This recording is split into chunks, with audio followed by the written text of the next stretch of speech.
Hello and welcome to Since Attlee and Churchill, the podcast about British political history since the Second World War. I'm Lee Evans, a historian of the Conservative Party. And I'm Richard Johnson, a historian of the Labour Party, and Lee's husband. In each episode, we will be chewing over delightful morsels of British political history. This is the third instalment of our mini-series on the Heath versus Wilson elections, looking at the iconic, surprising, and highly divisive contests fought between Harold Wilson, the Labour leader, and Edward Heath, the Conservative leader, between 1966 and October 1974. In this episode, we're looking at the first of two elections in 1974, one that is called by Ted Heath himself. So to kick us off, Lee, why don't you take us back to where we'd left off last time, the election in 1970, a surprise victory for the Conservatives, one which took Harold Wilson completely by surprise. Some people said that he sort of never really recovered from the shock of that, and he went into something of a kind of depression or flawed psychological state in the first few years of Labour's period in opposition. How were things for Edward Heath? Did he come in and have a glowing and rosy honeymoon period as the new Prime Minister? On polling day 1970, Lord Carrington had gone to Bexley, Ted Heath's constituency, and told him that when he loses the election, he should resign the leadership. And just a few hours later, it was quite clear that he was on course to win a majority in that election and would enter number 10, Downing Street, as Prime Minister. It was a fairly comfortable majority, around 30 or so, that Heath and the Conservatives won in 1970, and the sort of majority that you would expect to take you through the Parliament. It is maybe worth saying on this point that this is possibly a moment in which the Heath versus Wilson duopoly at the top of British politics may have come to an end. But it's very much the case that whilst Wilson did enter this rather depressive state about the result, and there were definitely divisions and challenges for Wilson within the Labour Party, he was very much determined to get back into number 10. In fact, Sir Gerald Kaufman, who worked for Wilson at this time and would go on to be a very long-standing Labour MP, said that Wilson's whole objective after 1970 was to try and get back into power. Heath sets about forming his new government after 1970, and in many ways it is a government that looks rather different to the last time that the Conservatives were in office. That's true in two respects. Firstly, the people, and secondly, the policies.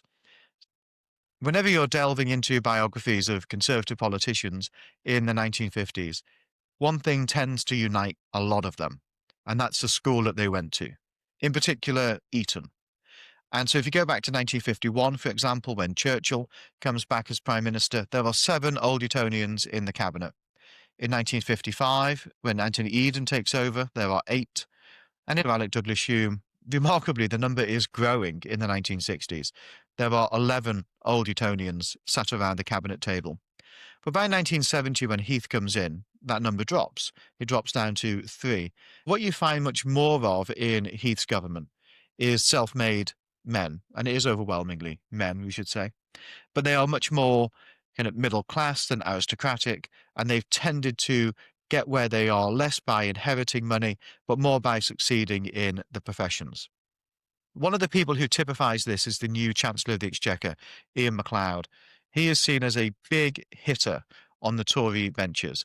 In fact, it's about him that the phrase "too clever by half" is used by Lord Salisbury some years earlier. Of course, it's not entirely a compliment to say somebody is too clever by half, but at the very least you are saying that they are clever, and nobody doubted that about MacLeod. The 1970 election campaign itself was not a particularly good one for him. He felt ill throughout much of it, so ill, in fact, that he spent polling day not going around the committee rooms of his constituency, but in bed, trying to recuperate. And this pain and this uncomfortableness that he suffered around this time continued in the days afterwards, including the Saturday after polling day, when he was appointed Chancellor of the Exchequer. He feared that what he was suffering from was food poisoning, but it eventually turned out that he had pelvic diverticulum, and this had caused an internal rupture, which required surgery. So in his early weeks as Chancellor, just as he's getting his feet under the table in number 11 and at the Treasury, he undergoes surgery, is recovering at home in number 11 Downing Street, when he suffers a catastrophic heart attack and dies. I think it's hard to overstate the drama of that happening. You've got a shock election result, a new government that people didn't expect, and basically within a month, the Chancellor of the Exchequer has keeled over and is out of office. Totally destabilizing for a new government that has just come in. But I think the real big impact of that, and really why I wanted to mention it, is that I think MacLeod is one of the few people in the cabinet who could have stood up to Heath and would have stood up to Heath in certain circumstances. So he was somebody who Heath respected, had to respect really due to the force of his own political abilities. And in the very early days of his government, he's taken out of action. Now, that's not to say that having MacLeod there as a ballast would have prevented some of the mistakes that would unfold in the years ahead. But certainly he was somebody who was very much missed, I think, around the Heath cabinet table. And had he survived, the critique that would sometimes be made in the years ahead of the Heath cabinet, that it was a cabinet of lightweights, could not really be made in the same way. The policy agenda in those early days of the Heath government was really the one that it was elected on at the 1970 election and its 1970 manifesto. And that manifesto of 1970 was really shaped in reaction to the policies of Harold Wilson in government from 66 to 1970, and did include some commitments which you would not necessarily have found in earlier Conservative manifestos, say in the 1950s. So two of the things that seem to signify a shift in Conservative politics that Heath was embodying at the time was an opposition to prices and incomes policy.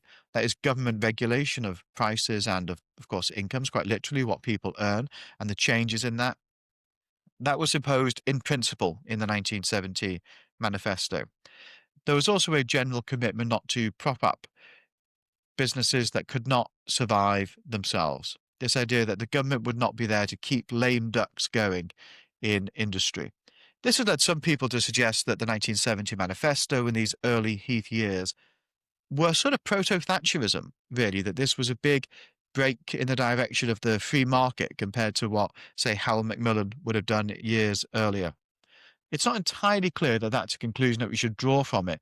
Really, I think we should see these policies as being in combination with Heath's focus on competition and efficiency, including within the state as well as industry, with entering Europe, something, of course, he was deeply committed to, and also reforming trade unions, putting them on a legal footing, which he talked about way back in the 1966 general election campaign, but he would revive after 1970. I think we should see these as being not so much a shift to the right or proto-Thatcherism, but in Heath's terms, as being about modernizing the way in which Britain works, about relationships between government and industry and trade unions.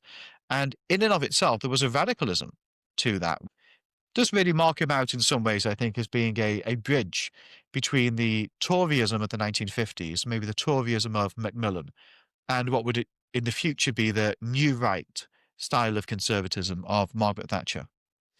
But I think it is ultimately a rejection of state planning. And there we see, in my view, a move to the right and a fundamental difference between the Labour and Conservative approach. Prices and incomes policy is an example of that, although it wasn't popular among many on the left, actually, because it was seen as holding down the wages of the working class. It was an example of using the power of the state to plan the economy, quite literally through price controls on household and consumer goods and on limiting by law wage increases. And the Conservative sort of objection to that was that it was an overreach of government. But the purpose of this policy was to hold down inflation, which was seen as an important economic benefit. Now, as it happened, the Heath government ran up against reality when it came to inflation. And as was so typical of the 1970s, inflation became the great beast that this government tried and failed, in the Heath's case at least, to slay. So can you talk a little bit about the economic challenges that the Heath government faced and what that caused in terms of the government's direction of travel in policy terms? Yes, I mean, the great challenge with saying that the government is going to intervene less in the economy is that what do you do and how do you respond if the economy seems to be getting worse? What do you do if inflation, rather than going down, is going up in the absence of a prices and incomes policy?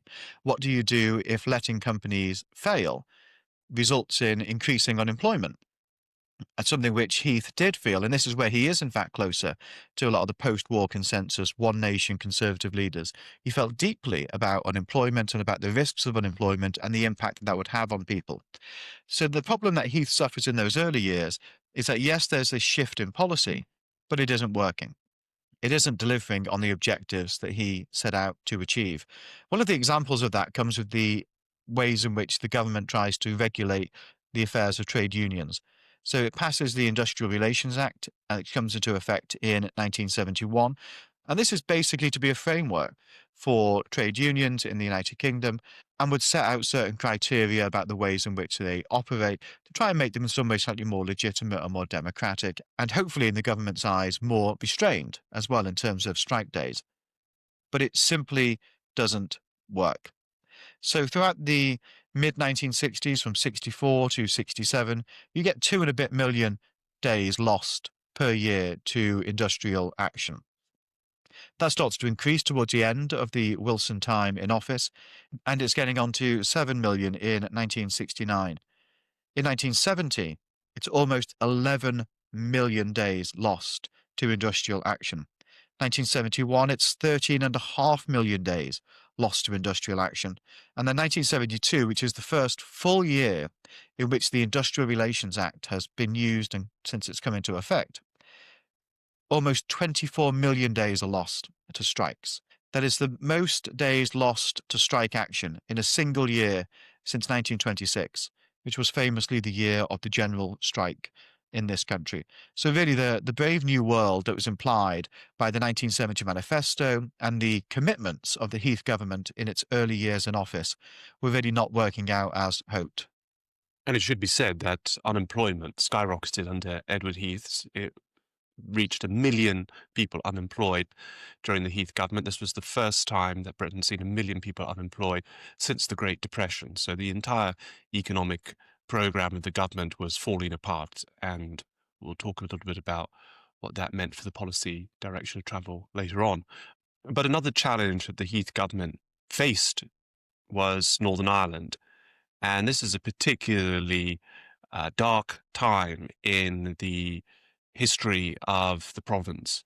This is the time of the Troubles, which we've talked about before, which is often understood to have begun the previous decade, where there was fierce conflict between, broadly speaking, Catholic nationalists and Protestant unionists.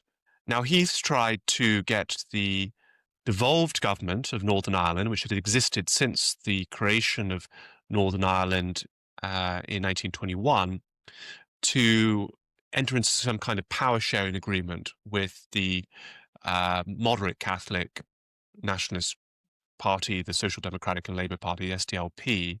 So this would have been the UUP, the Ulster Unionist Party, and the SDLP in a power sharing agreement, whereas previously the Unionist parties had dominated the devolved government in Northern Ireland.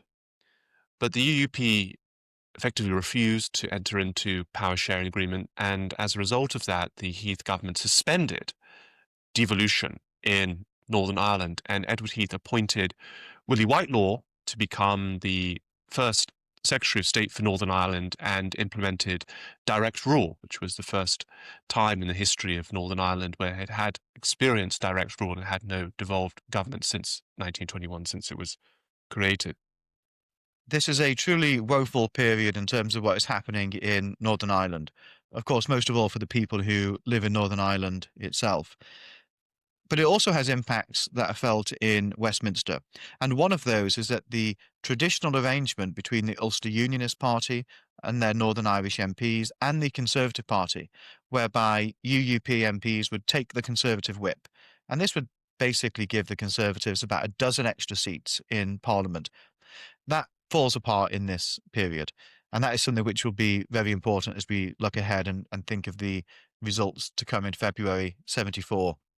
You may wonder what is the good news for Heath in this period, and is there any at all? Is there any way he can look for cheer? And in fact, there is, and it's in Ted Heath achieving what is basically one of his founding motivations in politics. That is Britain's entry into what we would come to know as the European Union, what was then the European Economic Community or the Common Market. It's been one of the great goals of Heath ever since he first became a Member of Parliament.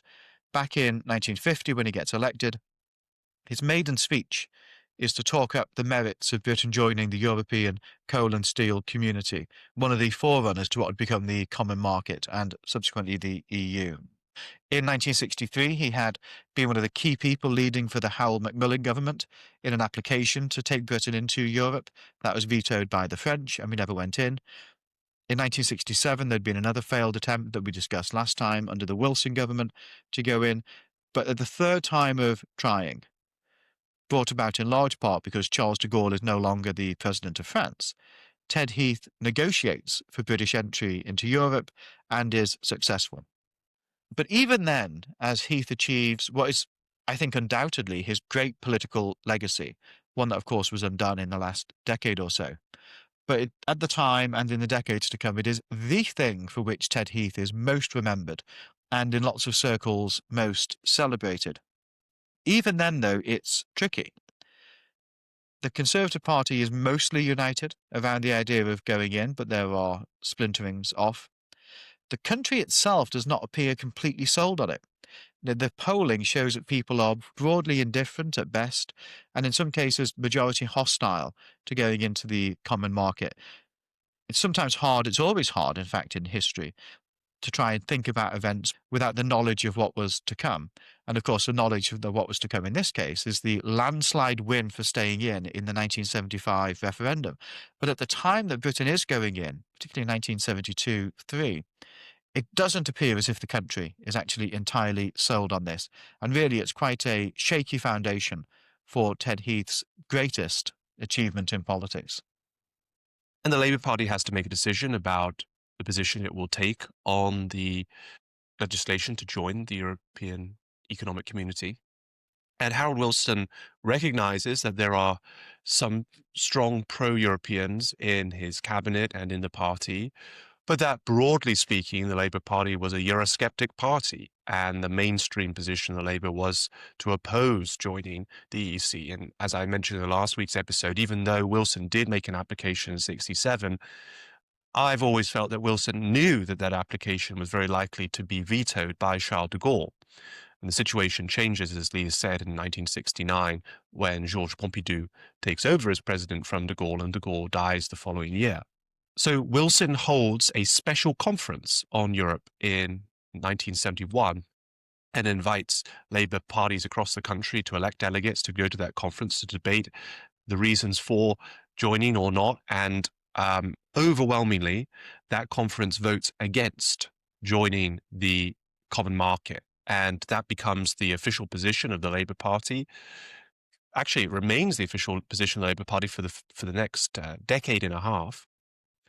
The Parliamentary Labour Party is whipped into opposing entry, and there's a recalcitrant group of pro-European Labour MPs who defy the three-line Labour whip to oppose the European Communities Act and help Edward Heath get the act over the line. This is extremely controversial within the Labour Party, not least because of the Labour Party's position on Europe, but also because it was seen as a way of keeping the Heath government alive. Many people in the Labour Party felt that if Edward Heath was unable to get the European Communities Act through Parliament, then he would have had to call a general election, that the government would have had to, in effect, resign because it wouldn't have been able to get this major piece of its policy programme through. And by voting it through, these Labour MPs were, in effect, keeping a Tory government alive, and this caused huge consternation and vitriol, really, from quite a few Eurosceptic Labour MPs to their colleagues. Roy Jenkins had to resign as deputy leader of the Labour Party over it, and really Roy Jenkins' defiance over the Labour whip in this period probably cost him the Labour leadership. Certainly didn't help him in his pursuit of the Labour leadership later on in that decade. But the reason why the Labour votes were so important in getting the European Communities Act over the line was that there were also a degree of, there was a minority of Conservative MPs who were against joining. And one of the most prominent of those Conservative MPs was Enoch Powell. And Powell gives a speech in Birmingham where he talks about this is after Britain joins, and he talks about how Britain should never have joined and that this was a betrayal of British parliamentary sovereignty and so forth. And then in the question and answer, one of the people in the audience says to Powell, is this not case enough for Edward Heath to be arrested, the Prime Minister, and to be sent to the Tower as a traitor to his country?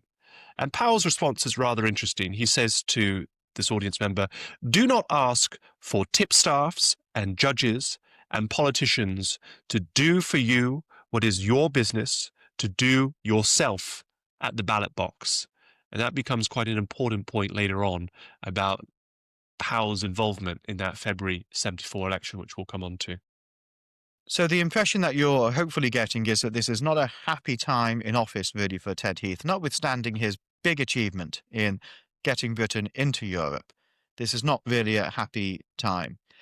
And what that provokes is a major series of U-turns on flagship government policies. One is about the policy on lame ducks. So this, in fact, barely lasts very long. The government came in to say that businesses that can't survive themselves and are failing will not be propped up by the government. Well, it's to their great misfortune that one of the first ones that appears unable to really survive out in the marketplace is the aeronautical division of Rolls-Royce, still a very important company today for building aircraft engines and so on. And so the government first gives it a loan and then nationalizes it. So in fact, it turns out that lame ducks will be propped up after all, especially if they're seen as strategically important, but also if they may have negative effects for unemployment, which has already gone up, and Heath does not want to see go up any further.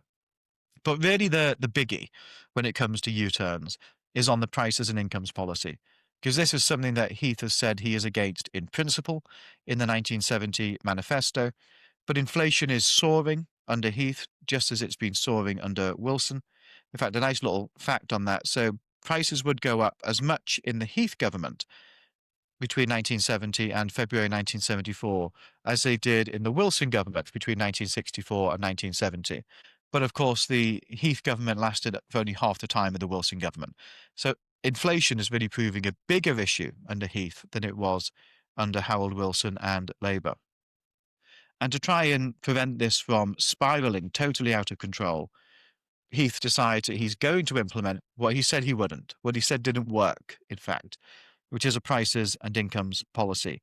And in fact, it's the strictest policy for limiting increases in prices and incomes that a British government has actually ever introduced.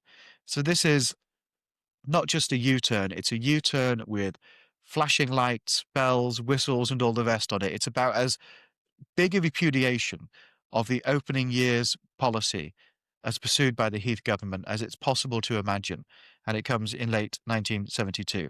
Wilson, in fact, praised Heath in one sense, rather with his tongue in his cheek, for his conversion to socialism. And it only goes to show, really, that in spite of what's the continuing bitterness, really, between Heath and Wilson as individual politicians, certainly by this stage, the policies that they are pursuing in government or would have each pursued in government in the same context are actually starting to look remarkably similar. And another area where the government's policies are really coming off the rails is with respect to trade union relations. As you mentioned, Lee, in 1971, the government passes its Industrial Relations Act. This is an effort to, in some respects, regularize and rationalize trade union democracy and industrial action, requiring ballots before strikes and so on. Some of this had been entertained by the previous Wilson government in Barbara Castle's In Place of Strife white paper, but the Heath government goes further and contains within that bill harsh penalties, criminal penalties, for illegal strike action. The legislation is put to the test in the summer of 1972 when a group of dockers go on strike without following the rule process of the Industrial Relations Act.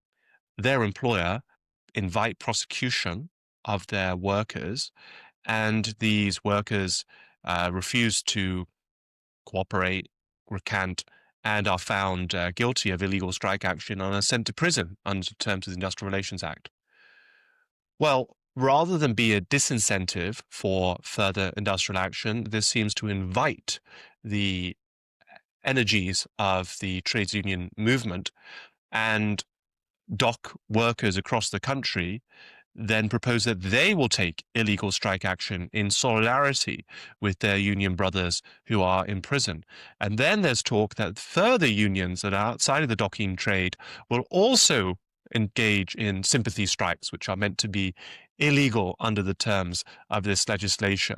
And then there's talk that the TUC might invite in a nationwide, unofficial, general strike against the government. And really, the reason they're doing this is they're trying to test the plausibility of the Industrial Relations Act. Can the government realistically prosecute thousands, tens of thousands, hundreds of thousands, maybe millions of workers and put them in prison? No, clearly not. And so the whole basis of the law, or the foundations of that law, seem to be shaking and falling away. And within a matter of days, the government bows to pressure and, through a kind of legal technicality, finds a reason to release the 5 dockers known as the Pentonville Five from prison. And this is an effort to cool off the animosity of the trades union movement. But also what it does is it takes away the credibility of the government's attempt to try to rein in the unions. The fact that the Industrial Relations Act doesn't work in practice becomes hugely important, particularly for the government's relationship with the National Union of Mine Workers, the NUM. So it's worth recalling that this is a time when the National Coal Board operated coal mines in the UK. This was a nationalised industry. And whilst that is in some ways done at arm's length from the government and ministers, there is always a political dynamic, really, to the way in which nationalised industries are run, including the terms and conditions of their employees. It's also, of course, a hugely important industry, coal mining, for Britain. Britain is still self-sufficient in coal at this time, and coal provides more than a third of the UK's energy needs. So keeping that industry going has a significant material impact on the livelihoods of people in this country and the way in which businesses, government, individuals all operate on a daily basis. In 1972, there was a big bust-up between the National Union of Mine Workers and the government, in which the government caved. But in 1973, scenting blood and knowing that the government's reforms of trade unions had not worked, the NUM comes back for more. Now, the big question really here is, what can a government do about coal mining unions that keep coming back for more from the negotiations? And what the government basically thinks to do is to try and deprioritise coal as a part of the British economy and a part of the UK's energy mix. So there are plans around this time to convert lots of coal-fired power stations to using oil instead, and which would mean that actually coal becomes less important to meeting the UK's energy demands, and the ability of the NUM to put a UK government over the barrel is much diminished. And in and of a sense, that is a strategy that can work, in the sense that both sides have got tools at their disposal that they can try and use to increase their leverage on the other. But Heath gets catastrophically unlucky in terms of his timing for the relations with mine workers and for the prospect of industrial action by the NUM. In late 1973, the Yom Kippur War breaks out in the Middle East. And whilst we can't focus too much on the minutiae of that, the effect of it is basically that oil-producing countries in the Middle East restrict who they will sell oil to. Oil prices soar around the world, and suddenly the competitiveness of coal, something which, like I say, we are self-sufficient in this country, increases enormously. Because to buy oil from around the world is suddenly going to have major inflationary effects in Britain because of the cost of their energy going up after the Yom Kippur War and the subsequent action taken by oil-producing nations. It's also going to be catastrophic for the UK's balance of payments because, of course, this is an import which is about to get a lot more expensive. And this also speaks in a way to Heath's bad luck in terms of timing. This is at a time in which we know that there is oil in the North Sea, but it is not yet being extracted in the way that it would a decade or so later. The ability to basically exchange importing oil with British oil, or as the S&P would call it around this time, Scotland's oil, is not yet there as an option for the Heath government. So really by now, the arguments that the NUM and the miners' unions can make are incredibly strong to say that coal is more competitive, it's cheaper than importing oil. It's almost the patriotic thing to do. Pay our own people, the mine workers, more to get that coal out of the ground and be self-sufficient. Don't be dependent upon what countries in the Middle East or elsewhere are doing and the impact that that is having on energy prices. But the government does not feel, because it has this prices and incomes policy, which it's brought in towards the end of 1972 in a complete reversal of its earlier policies, the government does not feel that it can simply cave in to NUM demands for massive increases in the salaries of mine workers. And so this leads to industrial action. And in fact, it leads to a state of emergency being declared in Britain. So there is an overtime ban that the NUM puts in place. Miners cut coal production by almost a third. And the impact of this is basically felt by everyone in the country. Speed limits are reduced to 50 miles an hour in order to preserve petrol. Most famously, there is a 3-day week imposed on businesses so that they reduce their energy consumption. Television stops at 10:30 at night. And in some ways, people did say at the time, and I think certainly felt at the time, and it's almost certainly been borne out by events since, that some of this was not really necessary or would not really make a big impact. But it did feed into this real state of emergency feeling.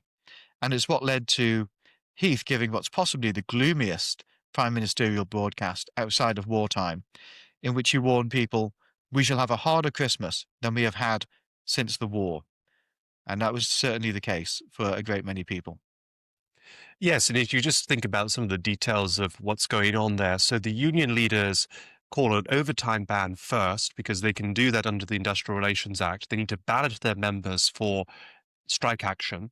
And the plan is that the ballot will be declared in early February of 1974. So that ballot of what would be basically shutting down all of the mines in the country, not just reducing production by a third, as Leah said, but shutting them down entirely. That's looming in the distance for February of 74.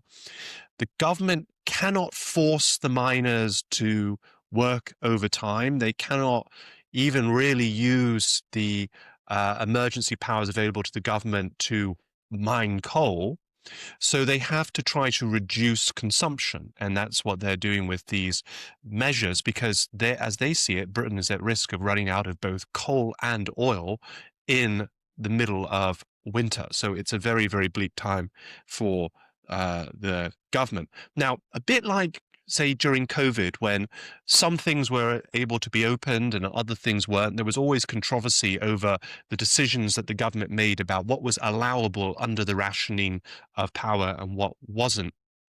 So there was a period of time when commercial venues were allowed to remain open, cinemas, bingo halls, and according to Tony Benn, strip clubs. I'm not sure if that's true or not, but that's what Tony Benn writes in his diary.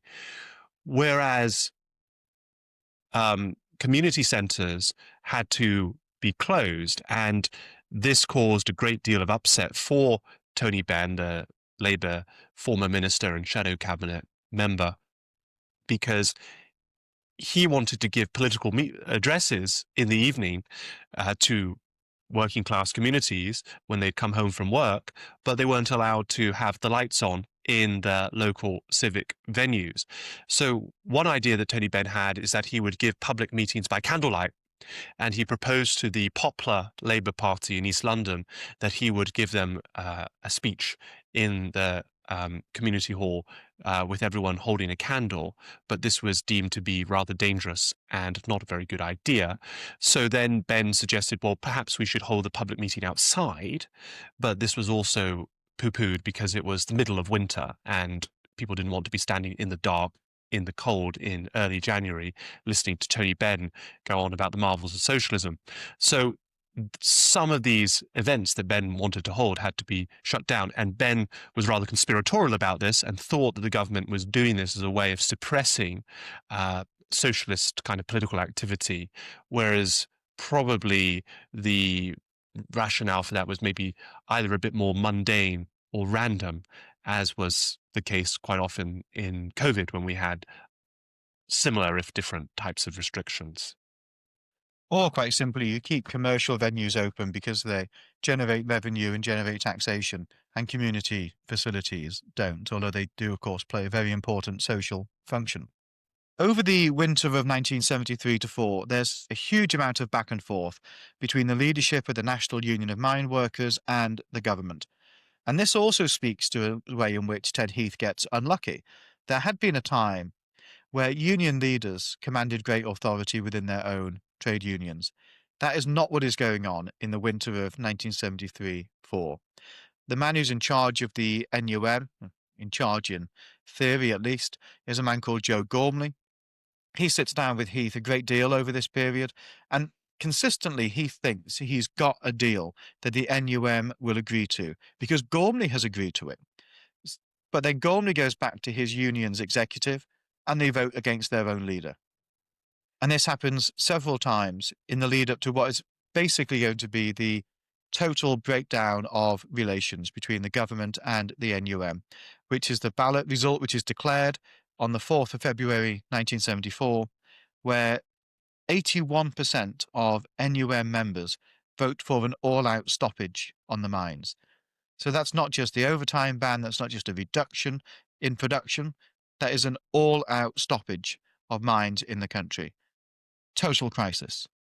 And what's interesting is that a month earlier, on the 4th of January 1974, Harold Wilson and the Labour National Executive Committee meet with the leading council of the Trades Union Congress to discuss election strategy, because there's a view that forms over that kind of Christmas period that Heath is going to return to Parliament and announce an election in order to get ahead of the miners' ballot.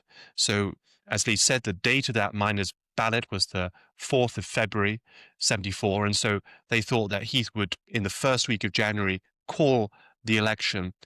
And that would be a way of the government getting ahead of the unions and showing that the government was in charge. Now, there was actually some interest in doing that on the Conservative side. Harold Wilson called them Ted Heath's Pearl Harbor Boys.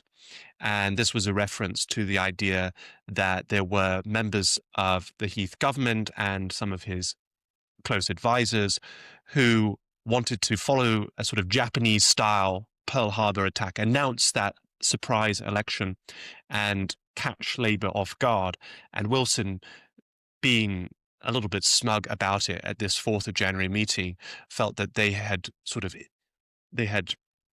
prepared themselves in advance that would insulate themselves from a kind of Pearl Harbor style attack, because Labour and the unions at that meeting agreed, not in a formal sense that they would come to a resolution on this, but they agreed that they would work together over industrial relations, and that Wilson could use this. He said it wasn't a formal written agreement. He said it was a change in mood between the unions and Conservatives versus unions and Labour as the basis for a Labour campaign going into the election, where he could say that he would be the one to solve the country's industrial problems.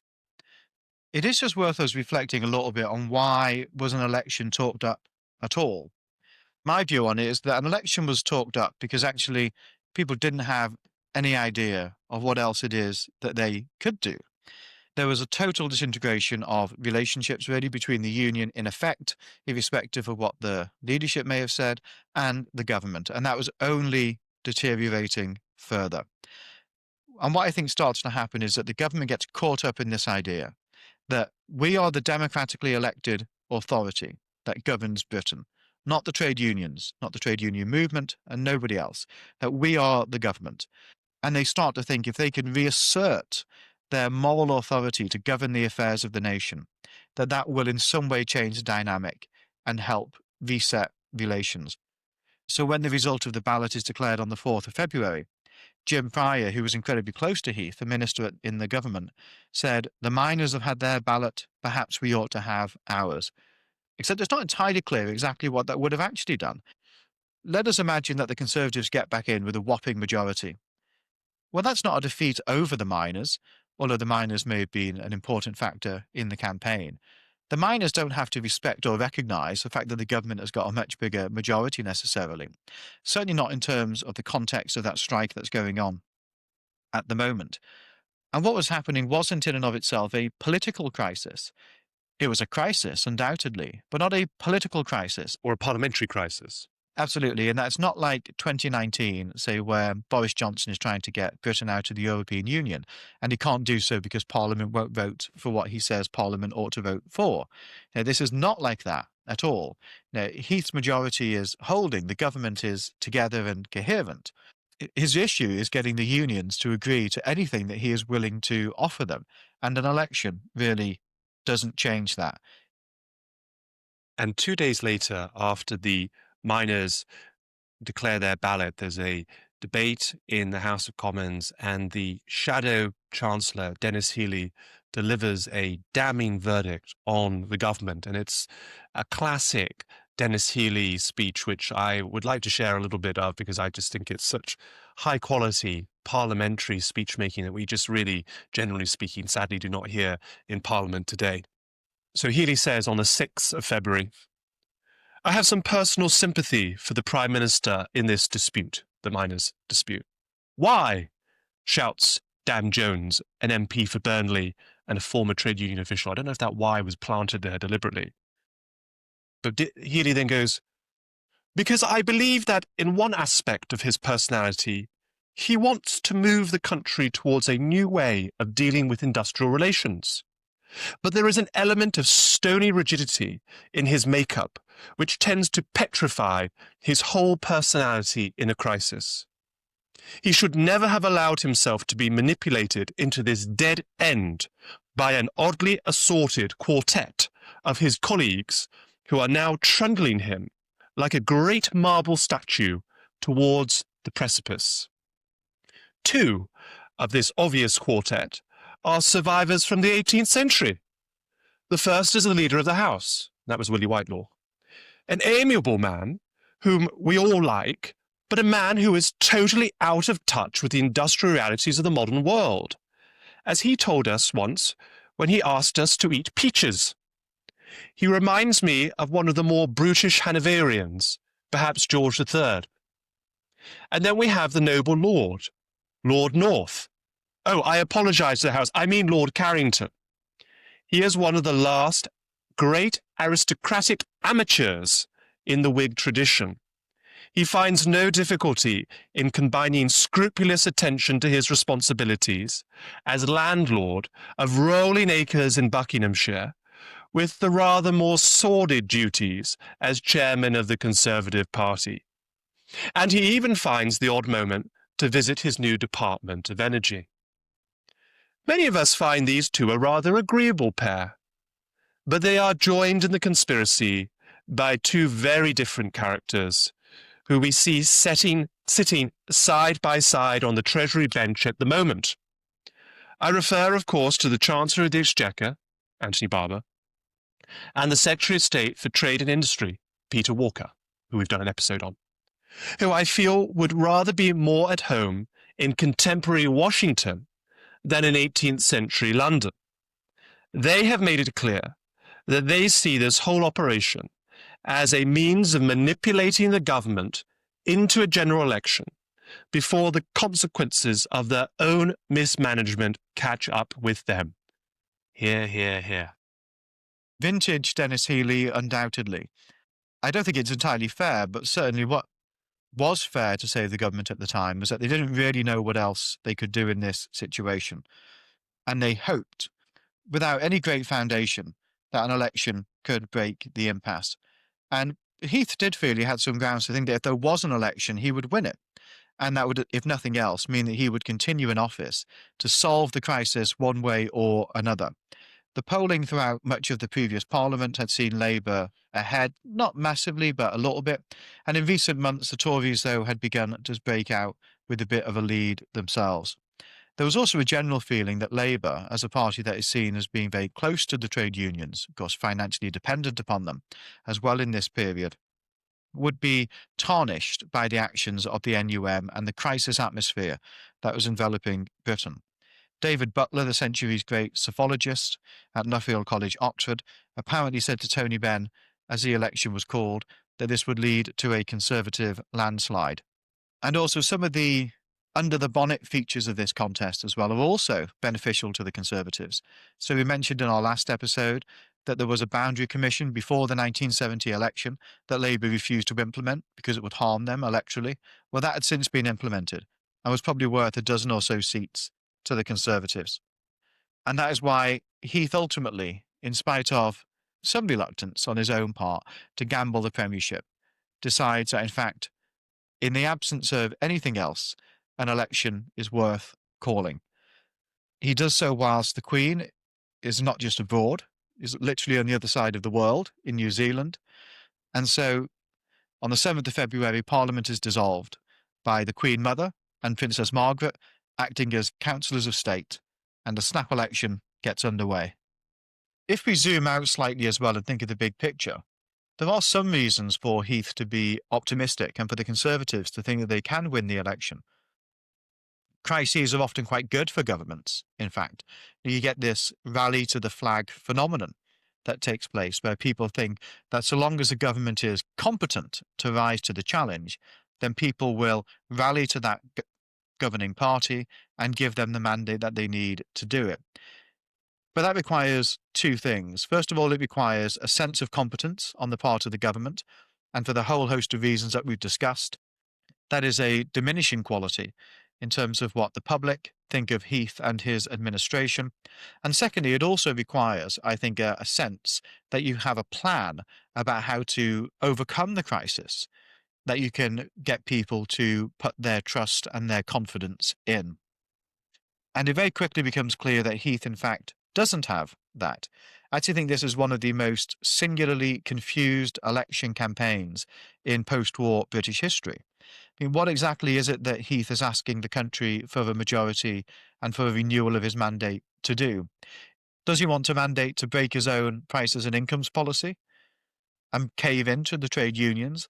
Or does he want a mandate just to continue with the crisis that seemingly he's got no way of overcoming before having a general election, and no obvious rationale for why having a general election will actually solve the problem? So I think it's very difficult, really, if you're an ordinary voter going into that election, to really know what it is that a vote for the Conservatives is going to deliver.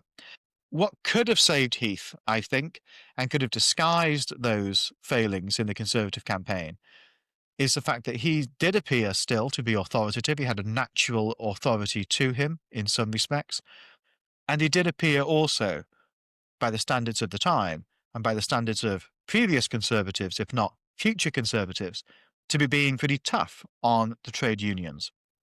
But the trade unions themselves actually went quite quiet during the election campaign itself.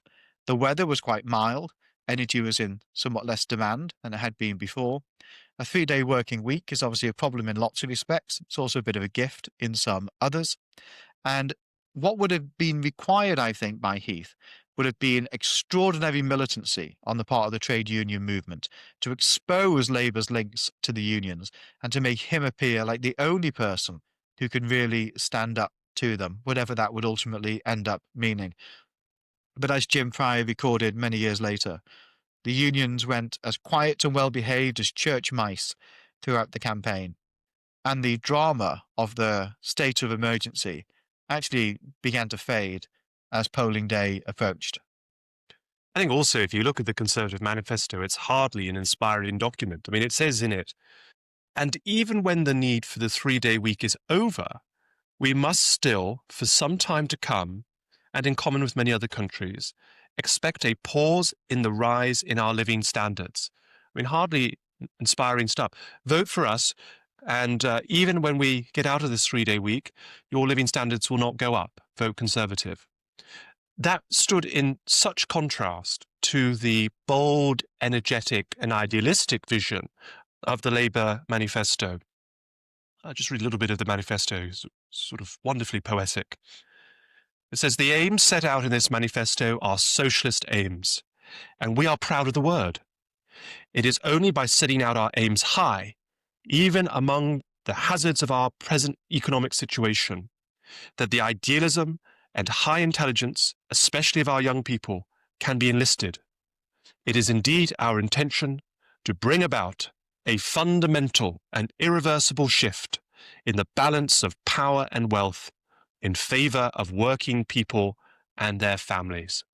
It's a wonderful poetic vision. And this was shaped and inspired by a document that was approved in Blackpool in October of 1973 at the previous Labour Party conference called Programme 1973, which set out a radical, truly socialist economic vision for the country. Top of line was to repeal Edward Heath's Industrial Relations Act, but was also a program that expressed its aims as no less than eliminating poverty in Britain. There was, I think, perhaps a little bit of that right-wing attack that Lee mentioned that did happen, where there was some accusation that Labour was planning to nationalise, everything that moved.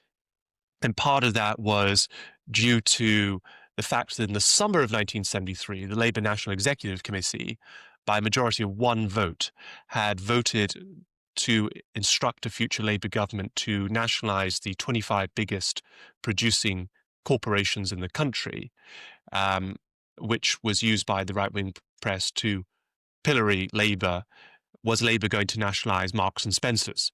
But Harold Wilson came out immediately the day after that NEC meeting and said that it would not be his intention to do so, that the Parliamentary Labour Party would be consulted on this, and he was confident they would vote against it, and that ultimately this whole question of the 25 biggest companies being nationalised was put to bed at the October 1973 conference, when it was not part of Labour's programme for 1973.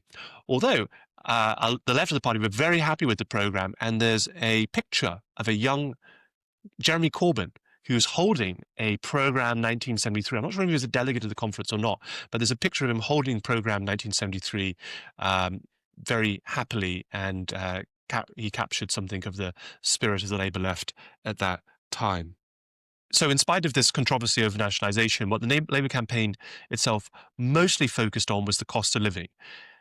As I mentioned, the Conservative manifesto basically says there will not be an improvement to living standards. And Labour makes this quite wisely the centrepiece of its election campaign. Unluckily for the Heath government, the Retail Prices Index comes out and says that food prices have increased 20% in the previous 12 months. And Labour comes up with posters which show a Tory price for a bag of sausages and a Labour price for a bag of sausages. And this basically becomes an election about who will provide you with a cheaper shopping basket.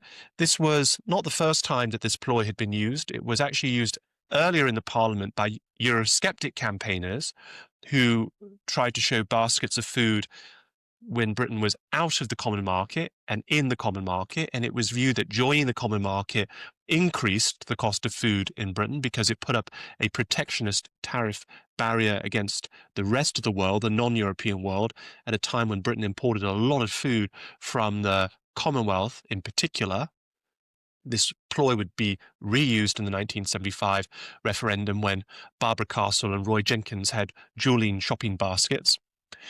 But this goes to show you, I think, in some ways, this was a very, very clever campaign. And Barbara Castle writes in her diaries that she thought women were going to be very important in this campaign, and sort of going on food prices rather than on wage increases was the way of winning over the votes of women.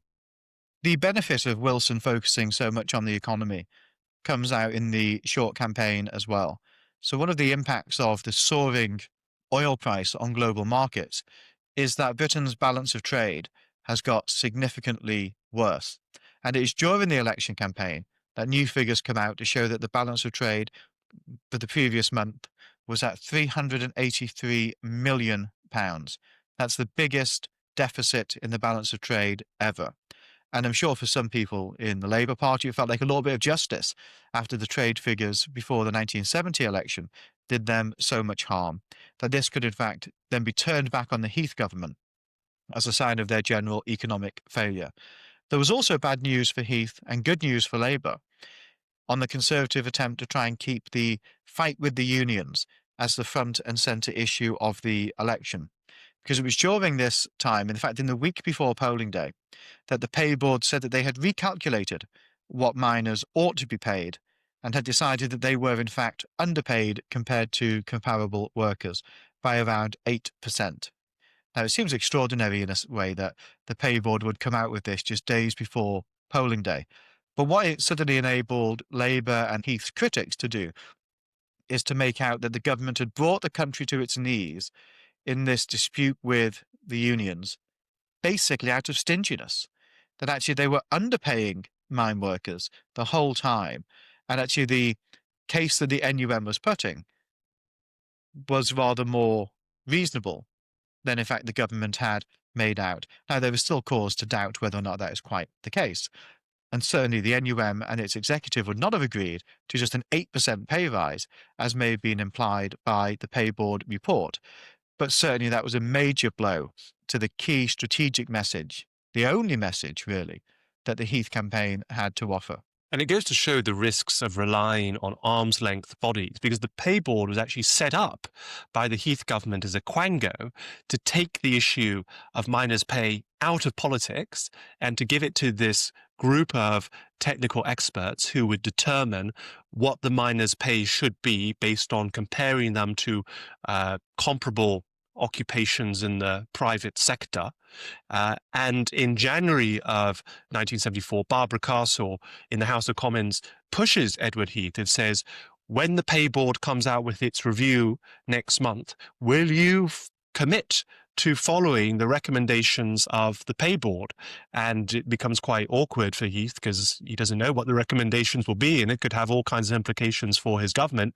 At the same time, he's created this pay board where the idea is that it shouldn't be a political question as to what the miners get paid. And then during the election, the pay board comes out and says that the government should have been paying the miners more all along. So it's very embarrassing for the government.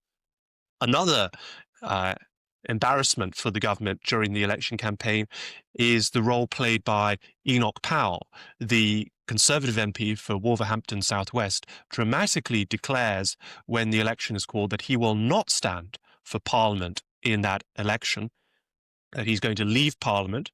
And subsequently, Powell declares that he is encouraging voters to support the Labour Party, his longtime political foes, because Labour is proposing a referendum that gives the British public an opportunity to leave the common market.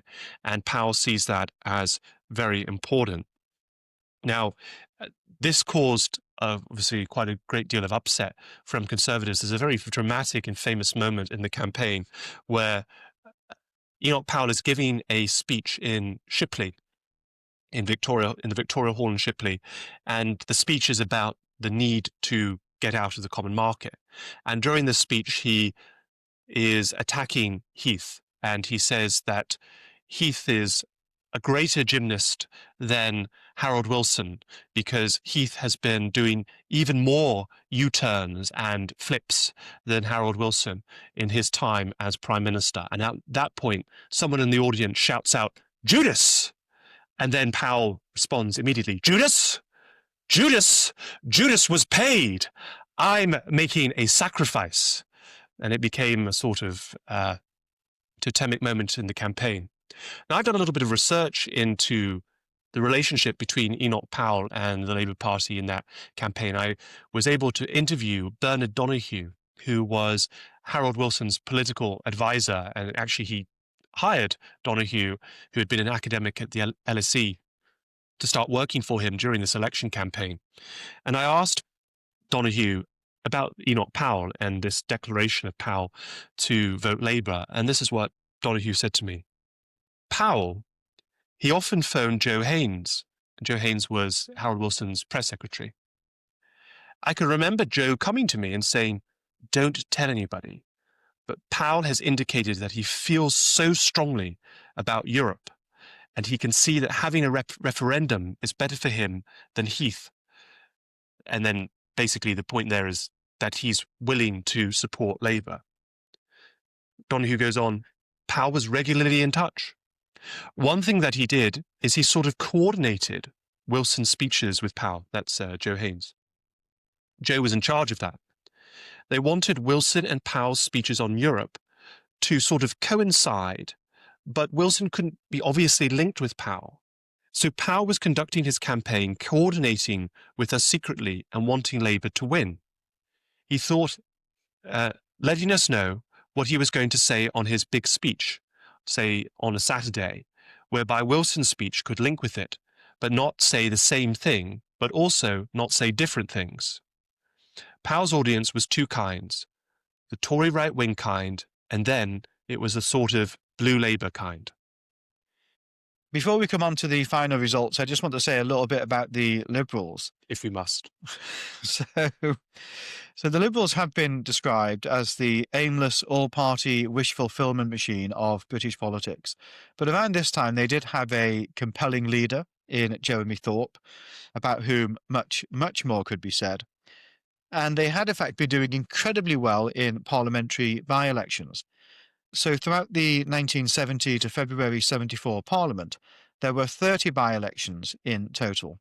The Conservatives lost 5 seats, Labour gained 1, the SNP gained 1 from Labour, and the Liberals gained 5 constituencies during this Parliament. Now, their big advantage, really, was that the country was facing all of these problems. It wasn't altogether obvious what Heath was doing that was different to what Wilson had doing, and that was actually improving the situation. On the reverse side, nor was it entirely obvious what Wilson would do that was actually different to what Heath had been trying. In terms of most of their flagship policies had actually converged to fairly similar positions, and the outcomes appeared miserable. And what could the Liberals say? Well, the very least that they could say is that they were not to blame for the failures of the recent past. Now, they didn't really have much to say to the questions of inflation or industrial unrest, but they were not tainted by experience of trying to solve those problems. Election day comes at the very end of the month. It's an incredibly short election campaign. So the election is called on the 7th of February, and the public goes to vote on the 28th of February. Turnout is up almost 7% to 78.8%, highest turnout since the early 1950s. Some people suggest that's in part because with a 3-day working week, a lot of people aren't working on polling day, so it's rather easier to get to the polls. And the results are as follows. The Labour Party wins 301 constituencies, that's up 14 on 1970, and they do so with just over 11.5 million votes, or 37.2% of the vote, which is down almost 6% on 1970. So Labour's vote share tumbles by 6%, but they gain 14 seats.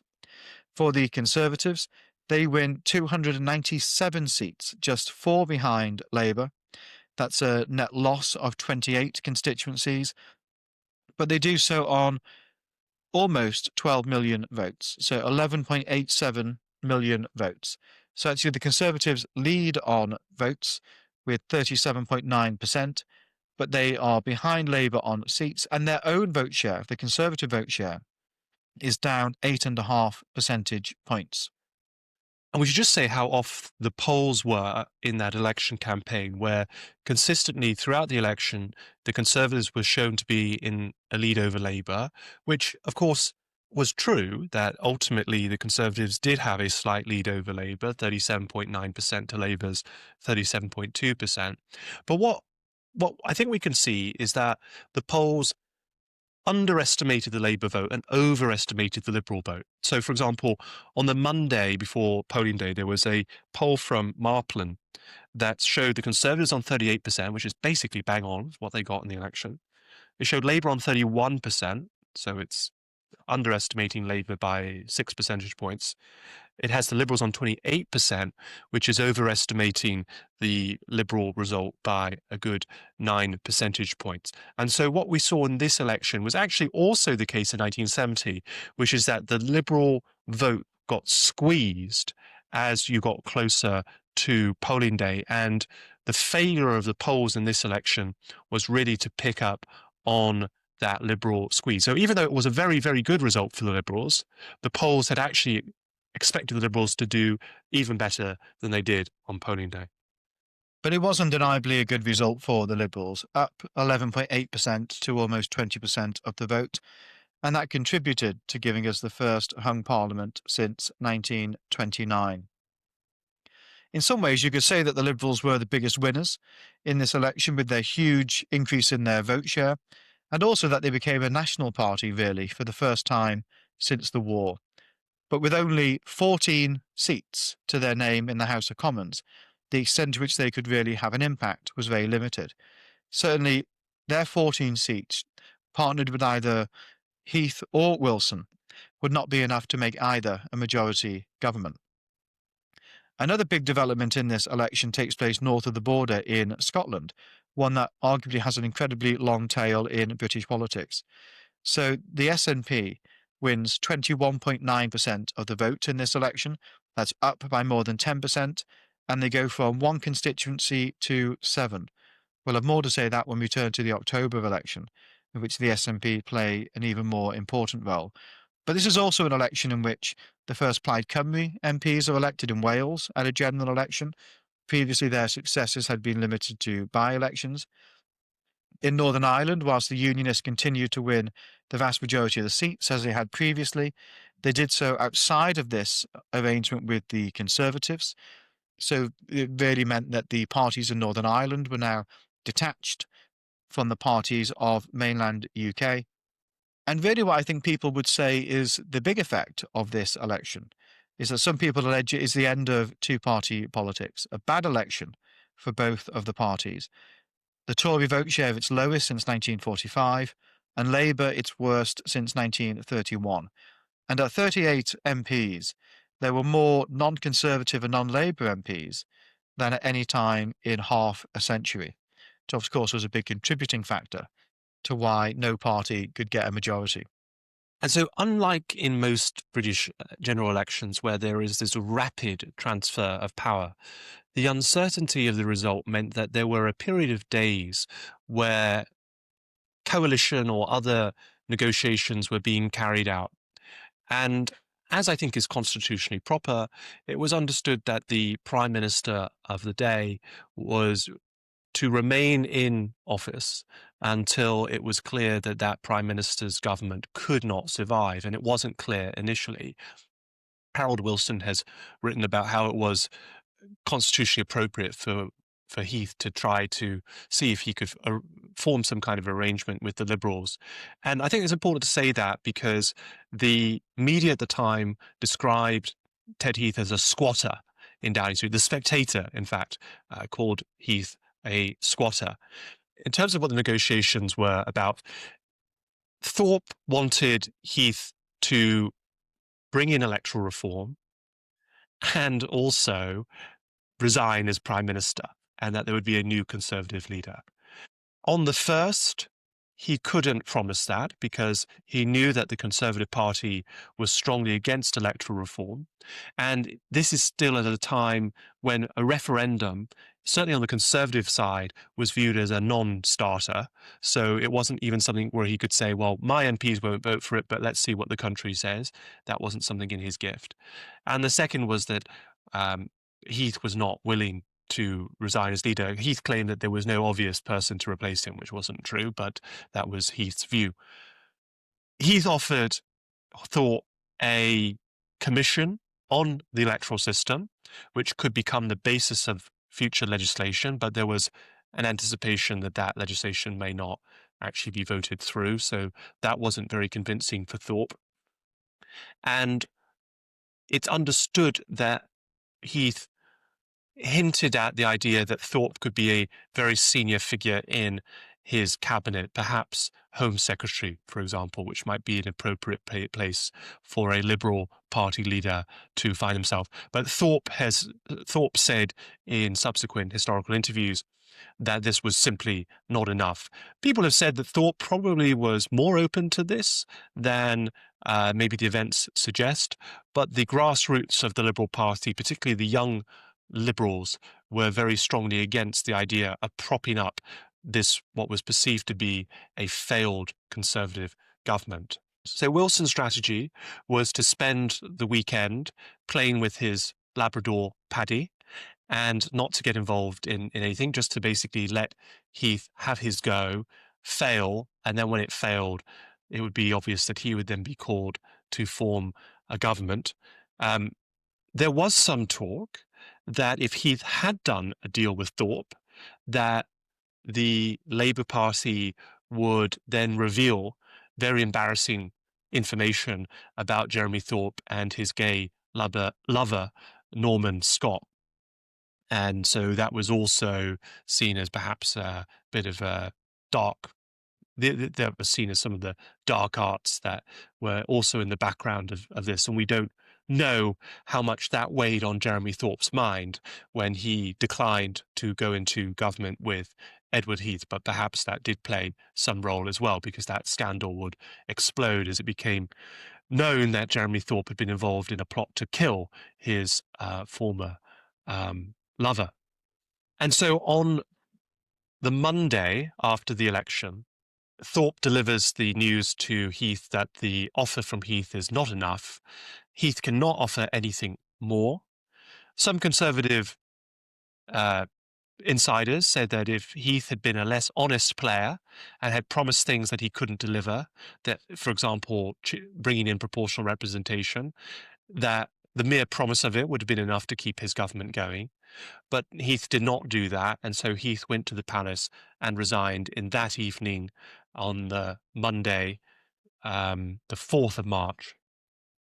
Harold Wilson becomes the Prime Minister once again.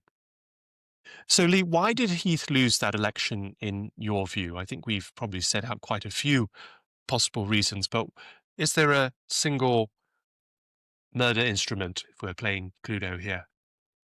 I would say that two things are to blame, really. One of them is bad luck, and the other is bad strategy. So the bad luck plagues Heath in almost everything he does in this period. It's the bad luck of having trade union leaders who can't command the authority of their own union. It's the bad luck of the oil crisis coming out of the Middle East, which means that the negotiating position of the NUM and their members is dramatically enhanced. Had it not been for either of those, I think this is a crisis that wouldn't have emerged in the way that it did, and the government would have carried on. But the bad strategy, really, is to call the election without really having the demonstrable competence to clearly lead the country through the crisis, or by having an obvious plan of how the impasse would be broken. This is sometimes remembered as the election in which Heath asked the country who governs, the democratically elected government or the trade union movement. And it's often rather glibly remembered that the country turned back round to him and said, "Who governs? Well, not you, mate." But actually, the country always expected Ted Heath to govern. He is the person that they had elected in 1970. He was meant to negotiate the challenges involved in government, including industrial relations. And so, really, when he went back to the country and asked them for this unclear mandate to carry on governing, it was a sign, in fact, that his own governance had already failed. The final thing that I would just add onto that is that the wider economic picture, we've spoken about the balance of payments figures that came out during the election campaign. We've spoken about inflation being at 20%, unemployment more than 1 million. The wider economic picture was catastrophic. So in many ways, when we look back on this election, in some ways, the question to ask is not how did Heath lose, but how did Heath ever really think he could win? I'd agree. It's extraordinary to think that you have a year and a half left of your government. You have a perfectly healthy parliamentary majority. Of course, you are going through some difficulty. Yes, the polls are not terrible for you, but they're not brilliant either. But you've basically admitted to the country that you're finding governing too difficult. Therefore, please re-elect us so that hopefully something else will come up that will make it easier for us. I think that is such a terrible pitch to the country, and in some ways, it's a remarkable thing. And in some ways, it's a remarkable thing that 38% of the country decided to vote for the Conservatives more than even voted for Labour in that election. We finished this episode by talking about the books that we've been reading, and I'll go first.